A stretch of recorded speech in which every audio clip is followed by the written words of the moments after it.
है कि सोमवार की अगर प्रदोष पड़ती है, बहुत ध्यान से सुनना महाराज, सोमवार की प्रदोष पड़ती है तो शंकर भगवान कैलाश पर निवास करते हैं।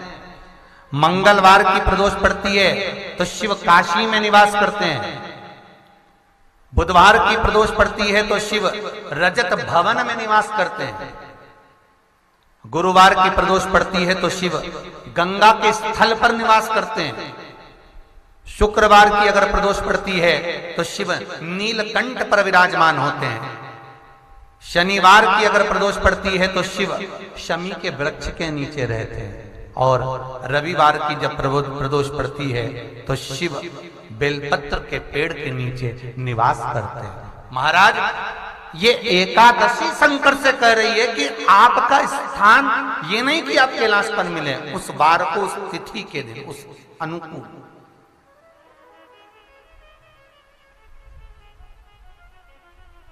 हमारे यहां कहते हैं सोमवार की जो प्रदोष पड़ती है वो इच्छा पूर्ति करती है। मंगलवार की प्रदोष रोग से मुक्ति देती है। बुधवार की प्रदोष कामना की पूर्ति करती है।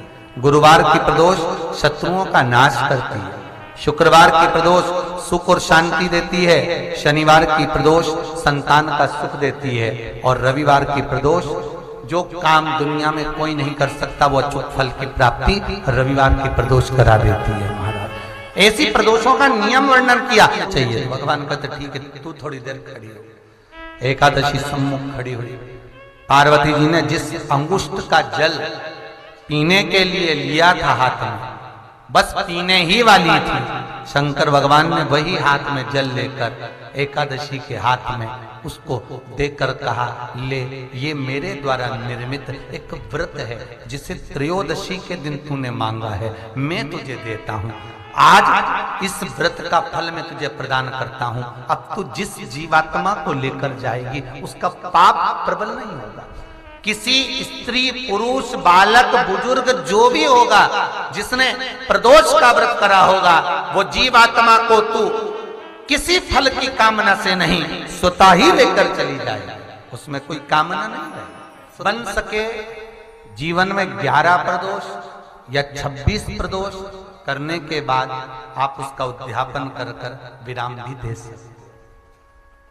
पर जीवन में एक बार प्रदोष का व्रत मौका मिले, जिस कामना से जिस दिन का भाव आपके मन में आए कि मुझे रोग से मुक्ति पाना है तो ये प्रदोष मुझे करना है, मैं और रोग मुक्ति के लिए हम मंगल जो भी आपके मन में आ रहा है, संतान प्राप्ति के लिए शनिचरी प्रदोष, आप उसका स्मरण करें। फिर लिखा शिव महापुराण में, बड़ा सुंदर लिखा वेदव्यास जी ने, मान लो आप प्रदोष का व्रत नहीं कर सकते, आप अगर व्रत नहीं कर सकते तो प्रदोष के दिन, प्रदोष काल में शाम का समय सूर्यास्त का कुछ पल, कुछ घड़ी के पहले से लेकर बाद तक का प्रदोष काल के अंतर्गत आप शंकर जी के मंदिर में जाकर 1 लोटा पानी, 5 बेलपत्र भी अगर समर्पित करते हैं तो संपूर्ण प्रदोष का फल आपके भाग्य में प्रबल हो जाए।